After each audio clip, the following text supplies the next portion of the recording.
Owl's Nest Barbecue Research and Development Studio in Ottawa, Tennessee, it's time for the Owl's Nest Barbecue Show with Steve Ray and his vast array of guests from right here in Ottawa and from across the barbecue nation. It's time to light the grill, cook the meat, and then repeat. Now live, it's the Owl's Nest Barbecue Show with Steve Ray.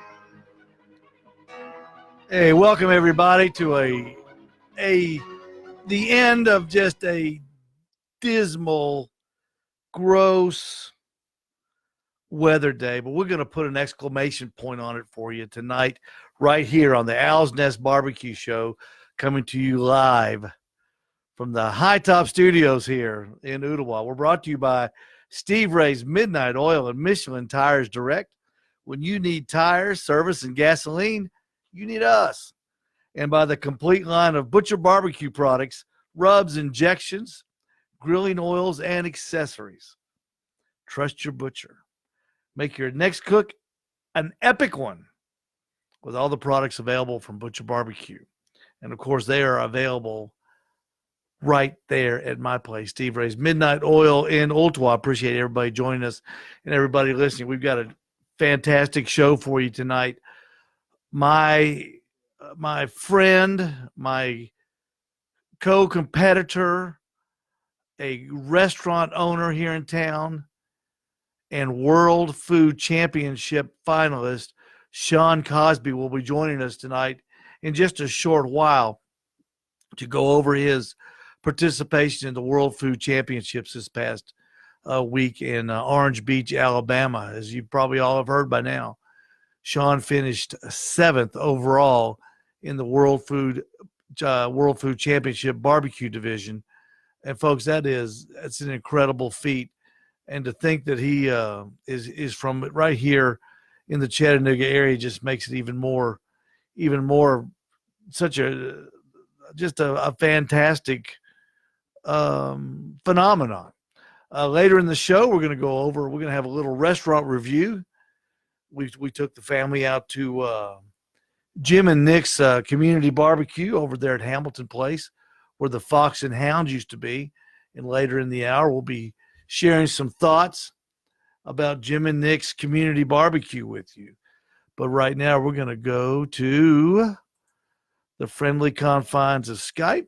We're going to get a hold of Shawn. Just bear with me here just a second as we go to Shawn.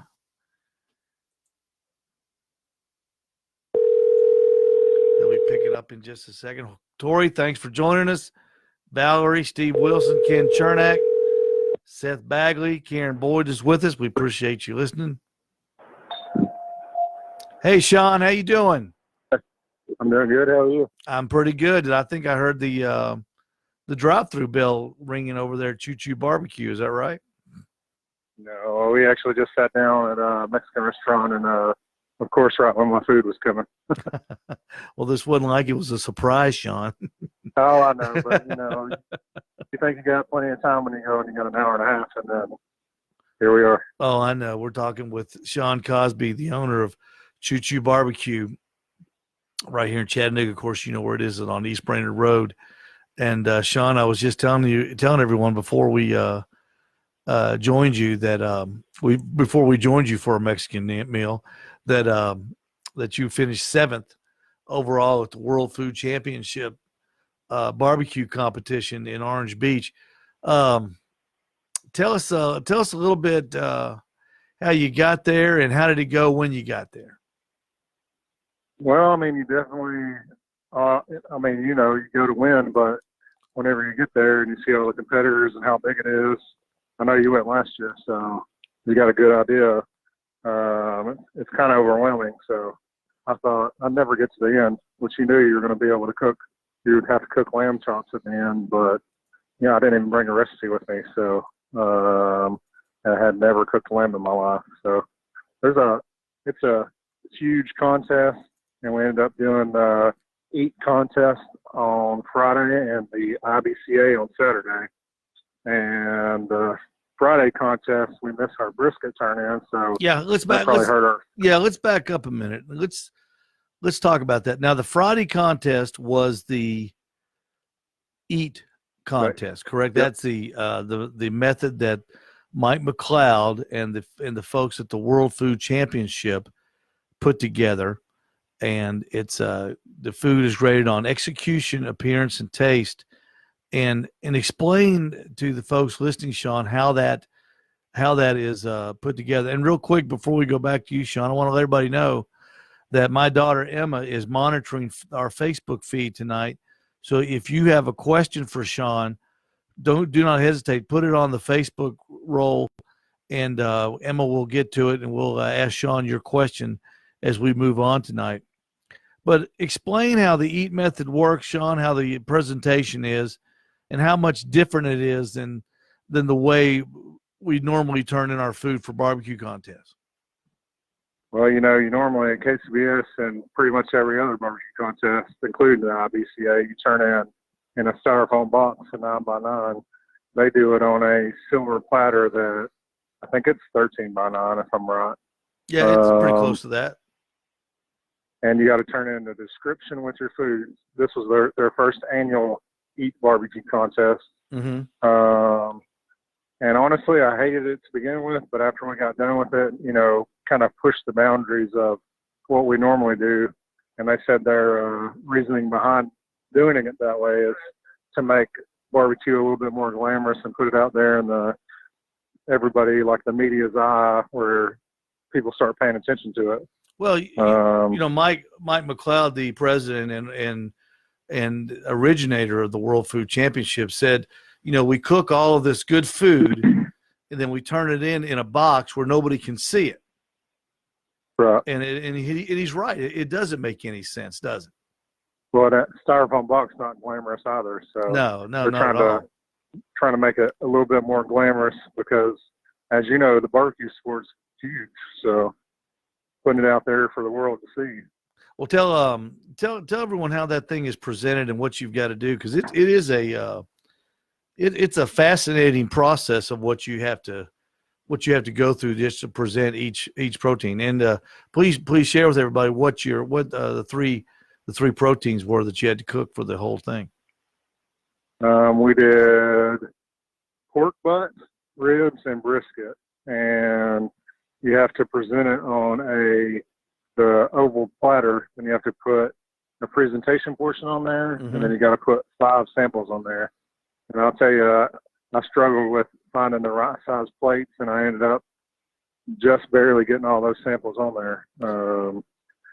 And then you got to put garnish on there as well to make the plate pretty. So it was fun getting them all on there. Now, Shawn, before you went down, did you practice? Did you practice any? Building this plate. I didn't have the platter. I didn't have the platter to practice, so I've got one now. Did you got to keep your silver platter? I kept my silver platter from the brisket turn-in. I don't blame you. So the first turn-in was ribs, and how did that go? Uh-huh. How did that go? We got first place in ribs in the eat contest, and that's out of 38 teams. Right. You came in first, and you're getting to be known as quite the rib cooker in town. Yeah, I guess so. I guess that validates the quality of the ribs. I used the Allegiance Duroc ribs. Mm-hmm. I got them from the butcher shop in Pensacola, and they came amazing. They're straight bones, and you can see the marbling in the meat's different. Now, did you wait till you got down there to buy them? No, I had them. Crazy enough, I had them shipped to me up here, and then brought them down there because Pensacola's right next to time to run over. Yeah, Pensacola's right next to Orange Beach. Time. Yeah. Huh. So you ordered them from there. I didn't think by the time I got down there and got set up, I'd have time to run over there and get them. So I just went ahead and shipped them up here to me, and then brought them down there. Now, how many racks did you cook to get the turn? For the eat contest, I cooked 3, and for the IBCA, I cooked 2. Oh, okay. So you turned in your ribs, and that went good. Obviously, you came in first place. What about now? Let's go over that. What was next? Pork butt. Pork butt was next. Okay. How many butts did you cook? I cooked 2 for both contests. Oh, okay.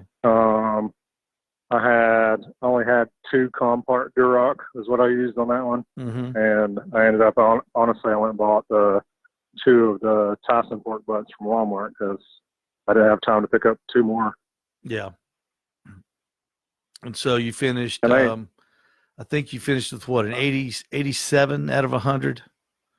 Was that right? I don't know on that one.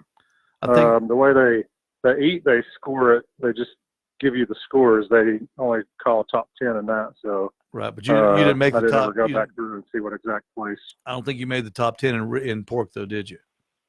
I didn't. Okay. Now, and the only reason pretty disappointing because the pork was good. Yeah, the only reason I had fire spikes in the middle of the night. It was crazy windy down there. Yeah, tell us about that because that's an unusual phenomenon. Yep. Using the smoker that we use, it's insulated, so you usually don't have any problems temperature either way. But I guess the wind down there, I kept having to close the damper down. I put my pork butt and the brisket on at 11 o'clock at night, and somewhere in the middle of the night, the temperature spiked on it. So whenever I got up, when I normally wrap them at 6 o'clock in the morning, the fire had raged so long that they were done. So they were done basically. What about 6 hours before turn in? Yep. Is that right? So it was about probably 2 hours before I wanted each of them to actually be done. Yeah. Because I like to pull them off and let them rest for a little bit. So what did you do then? Did you wrap them and put them in the Cambro? I did. I wrapped them and put them in the Cambro and hope for the best.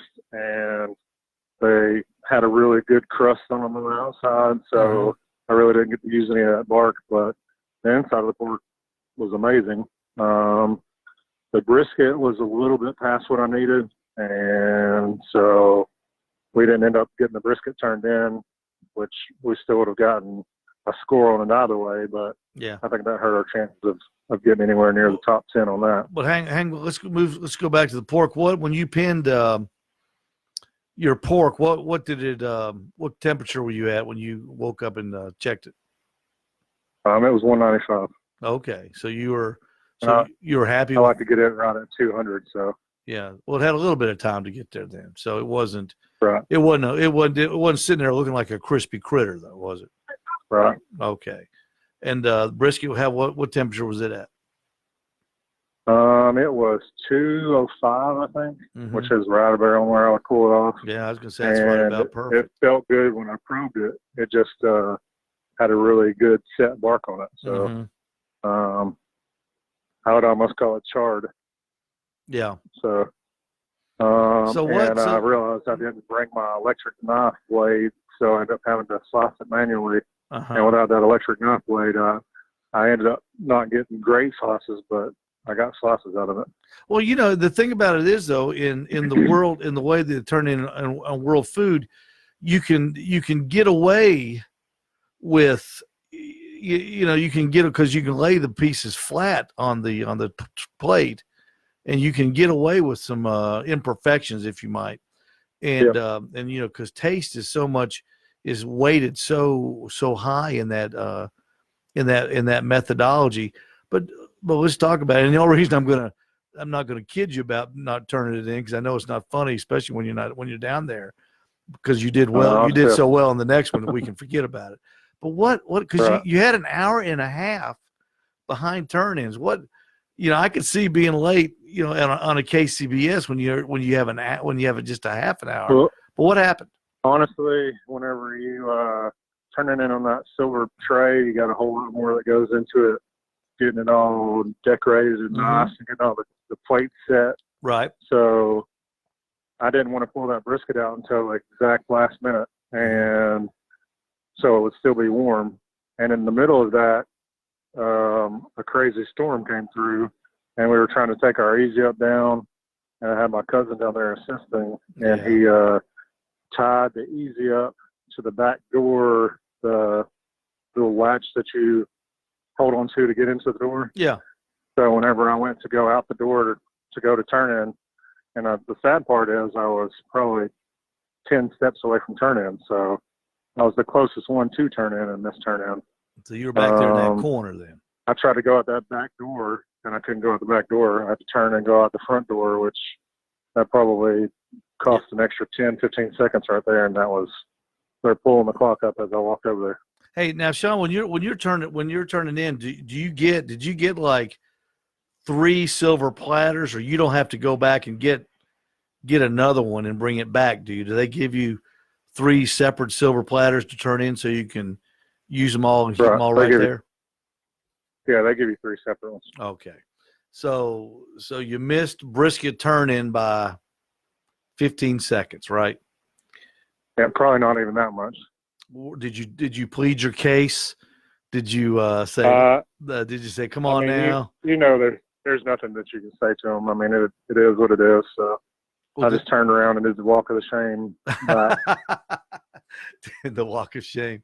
Did they at least look at you with sympathy in their eyes, or did they say tough luck, sucker? No, they just said too late, and they turned around and went back to doing what they were doing. So so you get first place in ribs. I saw you then call you up at the award ceremony, and I think you finished. I want to say 13th in pork. It wasn't that bad. I went back and counted, and since they don't lay it out for you, you got to figure out what teams are higher than you, and you know what I mean. It's kind of complicated.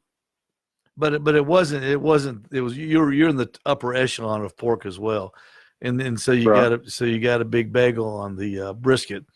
So yeah, big fat 0. Yeah, and it's just like in math class. What that when you miss that quiz, what that 0 does to your average. So so that was Friday. Friday, correct? Yeah, it was Friday. Yeah, Friday. So and then there's not much time to lick your wounds, is there? You've got to get ready to compete in the next one, right? Yep. Honestly, I just went ahead and did the second contest because I was down there. And early in the day when we missed brisket turn in, trying to get prepared for the next day, I was mad. I wish I wouldn't have done the second contest. And then the more I thought about it, I'm like, okay, there's time for redemption. So yeah. So you got the second contest to do. Because explain how both different contests come into play in getting to the final barbecue table of the top 10 teams. Well, they only take out of both barbecue contests. They only take the top 5 from each, and the top 5 move on to the final table. Mm-hmm. So the top 5 from each different contest. 5 from each barbecue contest move on to the final table. And the second contest now is a more of a traditional type of barbecue contest, the IBCA, which is the Texas circuit barbecue. And they normally cook chicken quarters, but you said they didn't cook chicken, right? Yeah, I don't know if they just for World Foods eliminated or it's something that they're trying to do, but I would assume that they probably dropped it out just for World Foods. So yeah, kind of make the contest a little bit more similar. So the turn-in times are exactly the same for both. So that comes up on Saturday, right? The next day. Yep. Okay. You got a 12 o'clock, 1:30, and 3 o'clock turn-ins for those, just like the eat contest. Hey, I've never. I think that's the way they do it. I've never competed in a contest where you have such a long time between turn-ins.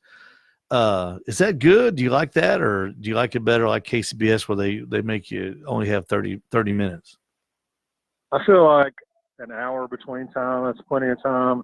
An hour and a half kind of psyched me out because you have too much time where you can't pull it off too early. Mm-hmm. I ended up putting my meat on later because I didn't want to pull it off at the same time. I staggered my brisket back on the second contest, which worked out, worked out in my favor. So now, so how did a little bit more planning went in it. So how did the cook go overnight this time? Any problems? I actually pushed my cook back a couple hours, and that way I could check the fire sooner. So we let the fire go all day long. It was still hot from the day before. Yeah. So I kind of watched the fire all day long, and we tweaked it to where I closed the damper on the. That's smart. I closed the damper where the Guru was, Uh-huh. and then I closed the damper where the stack was down a little bit, and I got it to where it would sit on exactly the temperature I wanted within 5 degrees. So that wind was playing havoc on the fire, blowing straight in there, and I didn't really have a way to block it off. Well, So. I know the smokers we use are insulated, but still the weather. I remember one time I was cooking. Dan and I were cooking down in Chatsworth, and it got down to 18, 17 degrees that night. And about 4 o'clock, we couldn't get the temperature up in our smoker. We couldn't figure out what was wrong, and we were out of gas, man. I mean, we were out of charcoal. It just burned right through it. Even though it's insulated, it still gets cold. And we learned a lesson there that the temperature does affect the way those insulated cookers cook. So you get down there, and what's first turn in on IBCA? The turn-in's the same. That's ribs are first, pork butts are second, and then brisket is third. All right. And so now this is what is so it's just so amazing what you did down there. You came in did you get a call in pork ribs rather? Ribs I think it was 6th in ribs. Yeah. And then you moved. So I was in top 10 in ribs. Then you moved to pork. And I took the same exact recipe as the day before. The only difference is IBCA requires you to turn in 9 ribs.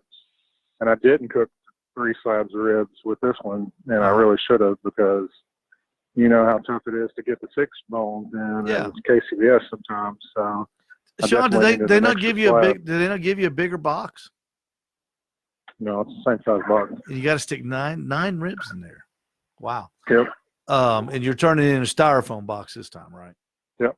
No 9 by 9. No garnish. And all you got to do is put a piece of foil in the bottom that they provide, and you can't fold the foil. You have to stick it in there flat and push it up the side. I like that.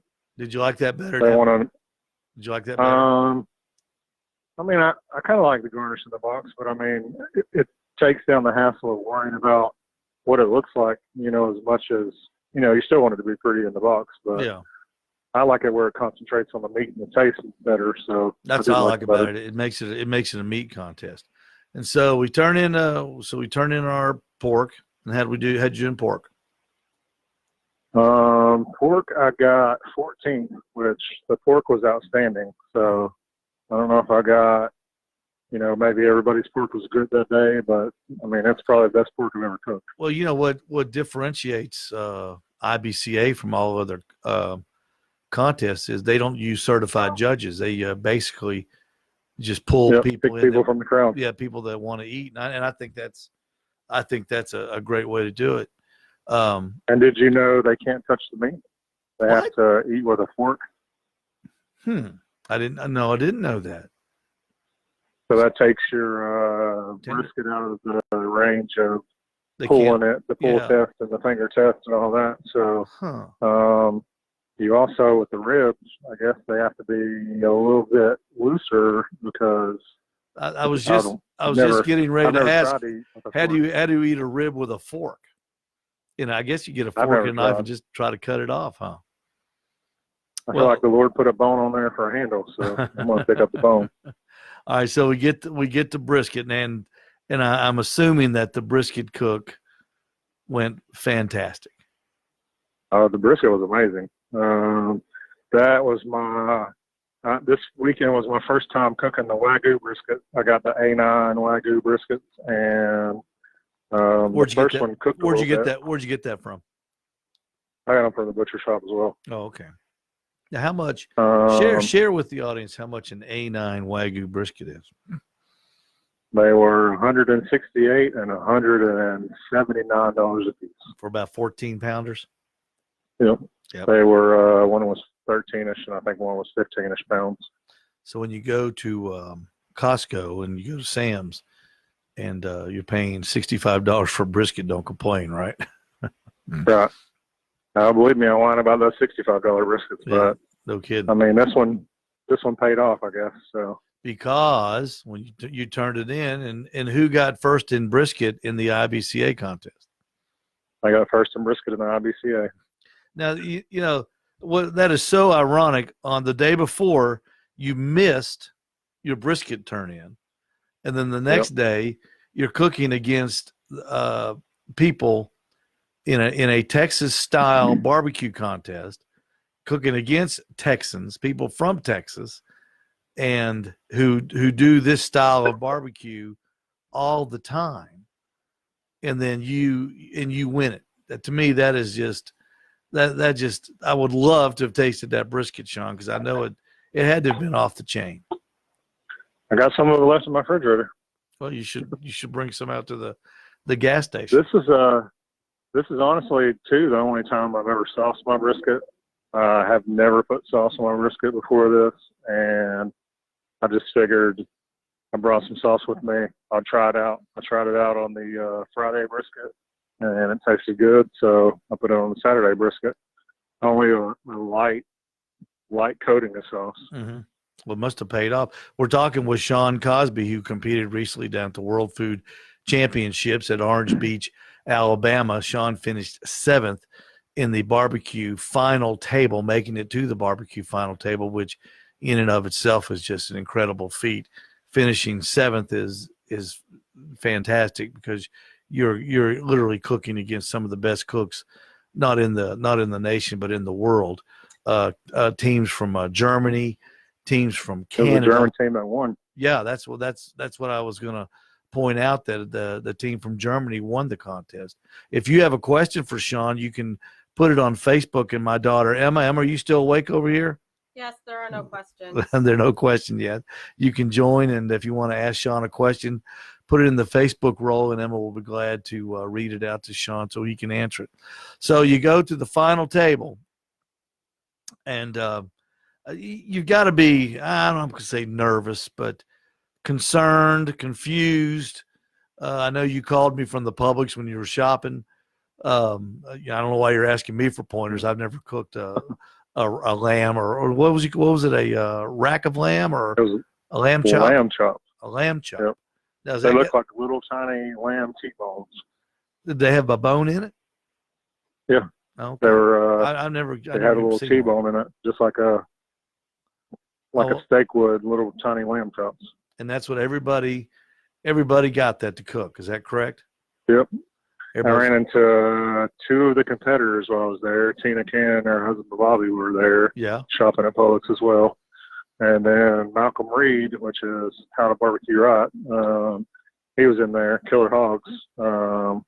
I stopped him on the aisle because he was doing the steak contest, and asked him if he had a recipe for me. And his recipe was kind of along the same lines of what I was already doing. So, he came in second in the steak contest. His little brother came in third. Yep. So that's a feat of itself as well. So you're cooking the same thing as 10 of the best cooks in the world. Yep. Everybody's cooking the same thing. Now, how did you? How long did you have to cook? They give you an hour and a half, but the freak out begins the night before, because you're supposed to turn in your recipe by 12 o'clock so they can have your description for the each judgings for the execution part of it. And then Chef Nick kind of helped me in the direction of what I wanted to do with it. Mm-hmm. Hey, I had no idea, because I've never cooked lamb before. So. Shawn, hold on 1 minute. I think we've got a question. Go ahead, Emma. Well, I'm not sure if this counts as a question, but Al Selvage said, "Save me a taste if you get some." That's Al Selvage from here in Ottawa. Shawn, he wants to make sure I save him some. Yeah, right. I'm gonna save you some World Championship Wagyu brisket. Yeah, you can count on that if Shawn's nice enough to bring me some. So I guess you're not really, with only an hour and a half to cook it. It's not really a barbecue contest. It's kind of more of a grilling contest, isn't it? Yeah, it's not a long cook, but they, I guess because it was all the barbecue guys, they gave you the option to cook at your own side, or you can cook in the kitchen arena. And we chose to cook in the kitchen arena because they had an oven. What we did was sear ours and then finish it in the oven. So, and everything you got to turn in Kitchen Arena, no matter where you cook at. Right. And the walk was probably a 5-minute walk. So yeah. So but I mean, so what was a the bunch of the teams chose to cook on their own side. so what was the lamb medallion, lamb chop? What was the recipe you finally turned in? I turned in. It was supposed to be a steak seasoned pesto lamb chop with bacon cheese grit and grilled asparagus. With bacon cheese grits? Yep. And grilled asparagus. Yep. Okay. And it's the best lamb I've ever tasted, to be honest with you. On our turn-in, though, I forgot the pesto. So, now what is, as you know, the execution portion of it is suffered. And what separated, I think I got a 87, and the team that won got a 92. So that gives you those what ifs. So I would have put it on there. I would have at least bumped it up a couple points. Now, what is pesto? What I'm not a cook. Pesto is it can be rice? different kinds, but this was a basil pesto. So it's basil, parsley, olive oil, red wine vinegar, and pine nuts. Oh, okay. So it's a mixture of something like that then. Yep. Oh, okay. Mm-hmm. And you forgot that. I forgot it, and it wouldn't have been a big deal if I forgot it, but it was in my description, so that hurt my execution score. I could see that. So, but you end up 7th, and which is just great, and I know that you had to be happy with that. I mean, of course you're there to win, I know, but making the top 10 is that's unbelievable. First in that contest, you would have got $10,000, so that would have been enough. But I mean, I was happy to be up there on stage with all those other people. I mean, because it's you're going against top quality people, and I mean, everybody's there for a reason. I mean, they can all cook. So yeah, they're all looking. I feel like I was rubbing shoulders with the best of the best. They're all looking for $10,000. Did they say, Shawn, when the final table was going to be? I heard April. Okay. And did they say nothing? I didn't hear that officially. Oh, okay. Was it going to be probably back in Bentonville? Bentonville. Yeah. That's what I heard. Since Walmart, since Walmart's the sponsor. Right. So you had to pack up, and you had a late night Sunday, didn't you? Yep. We Sunday after the awards, we already had the RV hooked up and ready to go. We got about probably a quarter of the way back, and it was raining so bad you couldn't see. So we just pulled over to rest stop and slept for a couple hours, and then didn't make it back till 10 o'clock in the morning Monday. Well, that's a long drive, especially coming back. Okay, so you get back into town, and all of a sudden, and I didn't even know this till I talked with you, you already own Choo Choo Barbecue on East Brainerd Road, and you're getting ready to start another venture. Share with everybody what that is. We have, me and my cousin, which is my business partner in this, bought the former Melon Patch in Chickamauga, and we officially take over tomorrow. Wow. It'll still be the Melon Patch for 2 weeks, and then it'll be switched over to our name, which is probably going to be the Farmhouse at 5 Points. Yeah. We're going to do Southern dining, so Southern cooking food along with barbecue. And that's in Chickamauga. Yep, Chickamauga, Georgia. Now, will you? So you'll have barbecue there, but you also have, I guess, comfort food there. Right. More specializing in the comfort food part of the barbecue as well. Yeah. Now, are you? Choo Choo Barbecue. Everybody knows what Choo Choo Barbecue is about. It's on East Brainerd Road. It's they got a few places to sit and eat, but it's more of a drive-through or a walk-up. And Shawn, you've got some of the best barbecue in not just Chattanooga but the Southeast at your restaurant. Will you be cooking the barbecue there, or will you be running it from Choo Choo over to there? How are y'all going to do that? Because barbecue, we're gonna that's hard. We're to gonna cook it there. Oh, yeah. okay. So it's going to be its own standalone. It's going to be operated in two separate entities. Yep. And country fried steak, I hope. Oh, yeah, we'll run it as a special. Okay. I don't know that it'll be on the menu every day, but we're rotating specials. We're probably going to keep them on the same day every week, but we'll have country fried steak, chicken casserole, chicken and dressing, all the country staples, meatloaf. Well, we're debating on the idea of smoked meatloaf one day and regular grandma's meatloaf another day. I can't wait to make that short drive down there to try that. Hey, as everybody knows, a week from tomorrow is the Food Super Bowl day, Thanksgiving, and give us the Choo Choo Barbecue Shawn Causby World Food Championship finalist turkey recipe for everybody watching and listening on Facebook. They may want to use this next Thursday. Well, I always brine my turkey, inject it, and rub it. So my brine is Alton Brown's recipe. You can probably go on Food Network and check it out.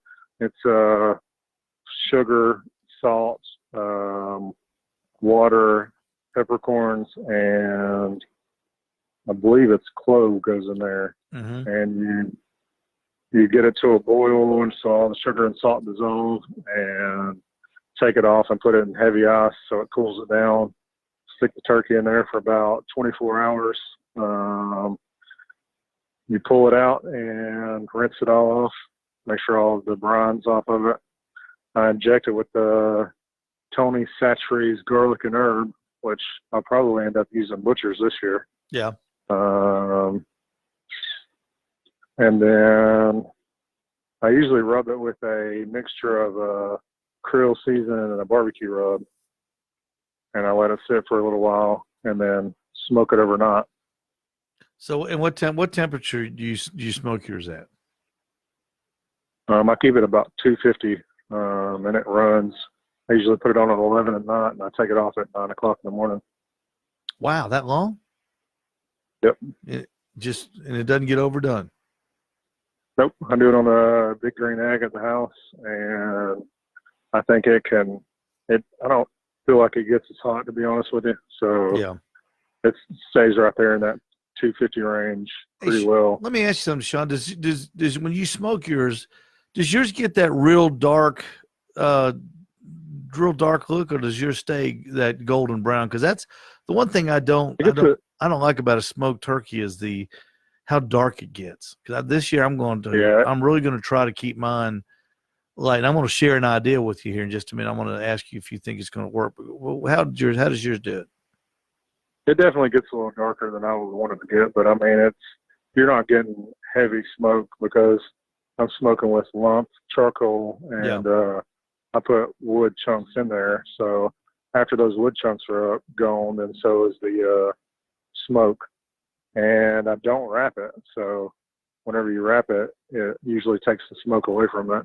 Yeah. On the big green egg, because I'm not smoking with 100% wood, it doesn't get as dark as if I smoked it on the smoker at Choo Choo. If I left it on there all night, it'd be black whenever I took it off. Now let me tell you the way I'm going to do mine. And maybe if you see a correction, let me know. First of all, I don't brine. I don't believe in brine, but I do inject heavily, and I do dry brine, and I'll let it sit overnight in the refrigerator with all my rubs on it and my injection in it.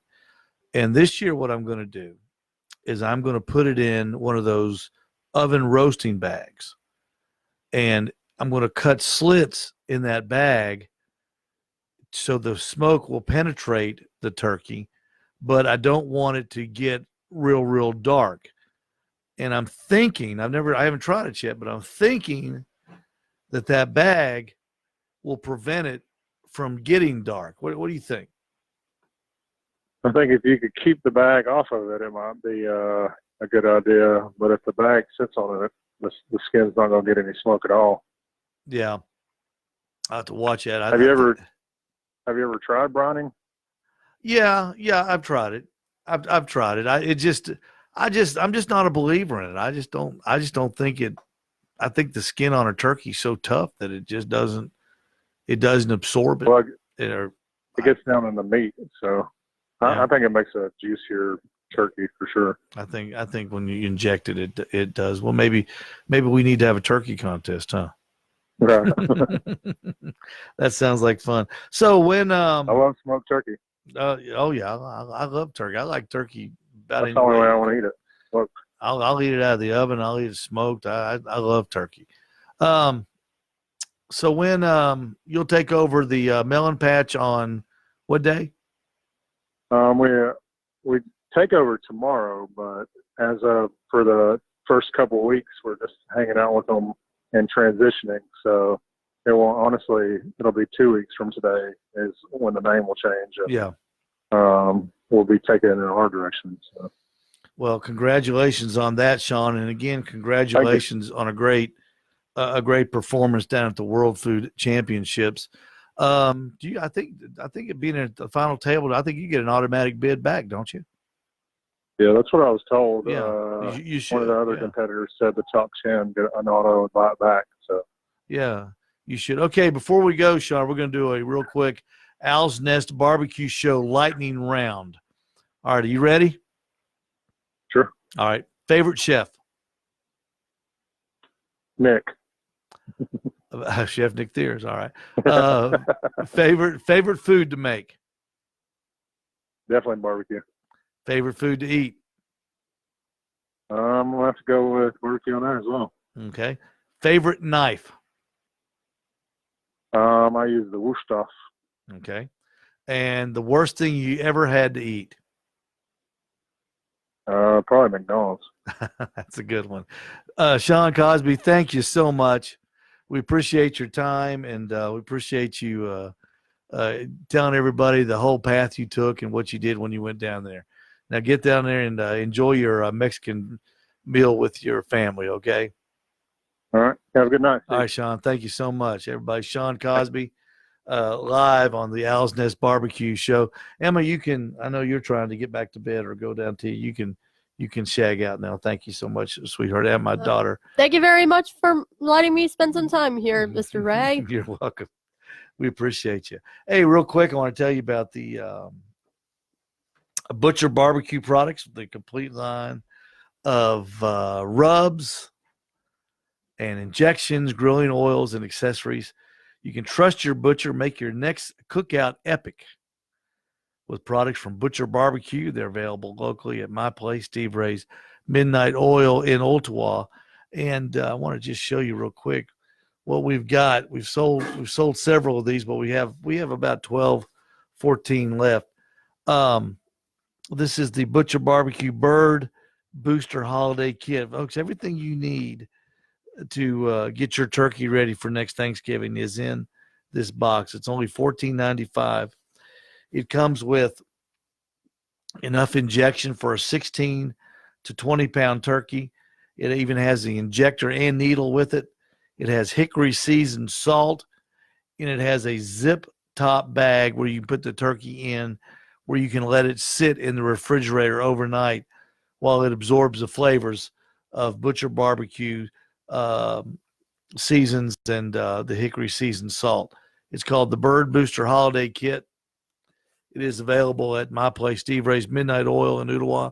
Come and get yours. It's only $14.95, and it will make your turkey the star of the dinner next Thursday. And you don't have to smoke it. You can use this and you can put it in the oven, and it'll just taste great.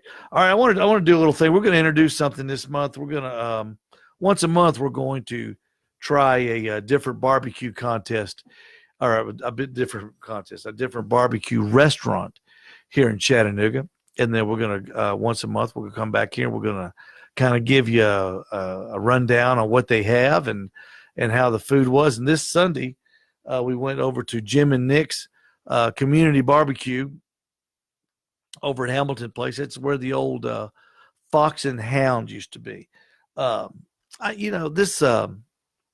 it's a fantastic restaurant. They tore the whole building down, the old Fox and Hound, if you remember that, and they really did a good job on this restaurant, making it nice, and it's got the old the old barbecue motif, so to speak. But what's really neat is when you walk into these restaurants, they're always crowded around the place where the girl takes your order, where the gal stands, takes your name, and says, "Go over here and wait." And so we gave her the name, and she says it'll be about a half an hour, which is no problem. So we went over to the left and stood by the bar waiting for our table. And then so I went and looked around, and I went down the hallway, and to the right they have this huge, and I mean a huge, waiting room. It's a big room just full of chairs. Looks like an old bus station. And that's where everybody waits. So you don't have to wait out in the restaurant area. You can actually come in with your family, and there's actually plenty of room to wait while you're waiting on your table to get ready. I thought it was a great idea. I thought there's plenty of room. You can move, the people are moving the chairs around. You can talk with your family. If you want to go to the bar, get a drink, and bring it in there, you can. I thought it was a fantastic idea. Once we got seated, the service was great. They were right on it. As soon as we sat down, they came over, got your drink order, and we were ready to order. So we gave them the food order. And folks, I'm going to tell you something. This barbecue is the real deal. They cook on two Old Hickory 750s. And an Old Hickory it's heated by propane or natural gas, but it's got a compartment for wood where you get your smoke flavor, and they hit it perfect. Their pulled pork was great, and what I liked about it, it was pulled pork. It wasn't put into a machine and minced or anything like that. It was genuine pulled pork. And it was really good. You could taste the hickory flavor on it, not overpowering. Really a nice subtle flavor. And they had two sauces. They had the regular and extra hot, and I used the regular, and it didn't need sauce. If you don't, it was good barbecue by itself. I just used the sauce to taste it. And my wife got the same thing, the pulled pork. She got a sandwich-o. My daughter Emma got chicken fingers and fries, and you can't screw up chicken fingers and fries. I don't care where you're cooking. They were good too. Also, they brought out a sampler to us with the brisket. The meats were brisket, turkey, ham, pulled pork. Let's see what am I leaving out. I'm leaving out the turkey, and they didn't have a chicken. It was turkey. Pork sausage. To me, that was the best part of the meal, was the pork sausage. It was, folks, it is fantastic. If you go there, make sure you if you don't order the pork sausage, make sure you ask for a sample of it or get it on the side or something, because it is really, really good and very tender. It's got that little snap, on the outside, and it just melts in your mouth when you put it in, and it's just, you'll love it. I promise. If you're a sausage eater like I am, you will love that pork sausage at Jim and Nick's Community Barbecue. And also I had collard greens, and they were really good. They had great collard greens. So we're going to give Jim and Nick's an Owl's Nest Barbecue A+. It's worth your visit. Wasn't expensive at all. Very, very, very much in line with most of the other restaurants out there at Hamilton Place. And I would really say, if you're looking for a good barbecue, and if you like trying the different places around town like I do, Jim and Nick's Community Barbecue needs to be on your list. They did a great job, and the service was fantastic, and the ambiance, as they call it, was great. Got a real nice bar up there. They got 3 or 4 televisions that you can sit and watch if you want to go in there, like for Sunday sports, get some barbecue and watch sports. It's a good place to do that. And they've got these little muffins that they bring you. These little cheese muffins that are about that big around. They are unbelievable. Make sure you don't eat too many, because it's one of those deals. It's like those, like when you go to J. Alexander's, you get those croissants, and they're so good. You eat all of them, and you can fill up on the bread before you even get your meal, or those little biscuit things like you get at Red Lobster.